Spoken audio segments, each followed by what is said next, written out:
আপা স্বতন্ত্র আপনি বিএনপি থেকে বহিষ্কৃত এবং স্বতন্ত্র হয়ে যেহেতু লড়ছেন, যদি নির্বাচিত হন, বিএনপি যদি আপনাকে সরকার গঠনে আপনার সমর্থন চায়, সমর্থন জানাবেন কিনা?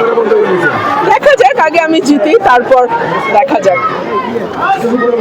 পরিবেশ কেমন দেখছেন? পরিবেশ কেমন দেখছেন? এখন খুব সকাল 9টা বাজে মাত্র, বিকাল 4:30 পর্যন্ত ভোট।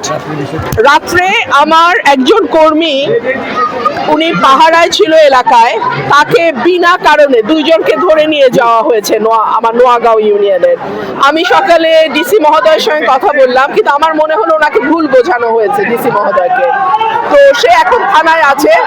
বিভিন্ন জায়গায় তারা সিল মারার চেষ্টা করছে, বিশেষ করে আশুগঞ্জে আমাদের 8টা ইউনিয়ন, 8টা কেন্দ্র অত্যধিক ঝুঁকিপূর্ণ।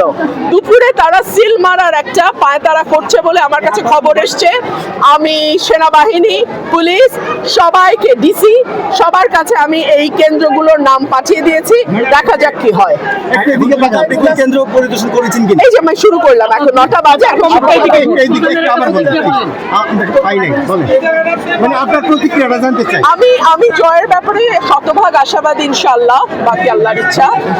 আর আমার নেতা কর্মীদের উপরে কিছুটা প্রশাসনিক হেনস্থার শিকার হচ্ছে। আমার 2জন কর্মীকে গতকাল রাতে পুলিশ ধরে নিয়ে গেছে। তারা রাস্তার উপরে বসা ছিল, বিকজ ওই রাতে সিল মারার একটা পরিকল্পনা ছিল খেজুর গাছে, সো তারা পাহারায় ছিল, বাট কোনো অ্যালিগেশন ছাড়াই তাদেরকে ধরা হয়েছে। ডিসি মহোদয়ের সঙ্গে আমি কথা বললাম, সম্ভবত ওনাকে ভুল বোঝানো হয়েছে। আর আমি 8টা কেন্দ্র আশুগঞ্জে, আমি আপনাদের বলবো আশুগঞ্জে আপনারা কিন্তু থাকবেন। আশুগঞ্জে তারা সিল মারার একটা পরিকল্পনা আছে। আমি সেনাবাহিনী, পুলিশ, ডিসি সবাইকে কেন্দ্রগুলো যেগুলো অতি ঝুঁকিপূর্ণ নাম দিয়ে দিয়েছি। দেখা যাক কি হয়।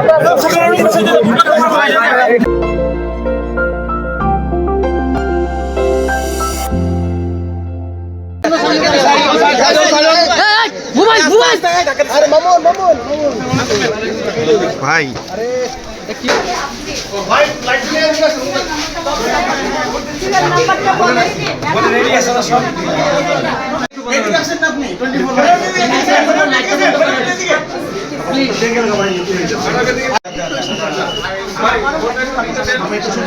সামনে যায় না ভাই, স্টার লাইট অফ করো।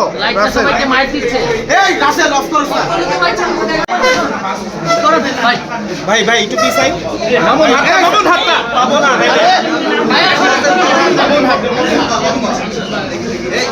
হাতটা নিচে থেকে নেন ভাই।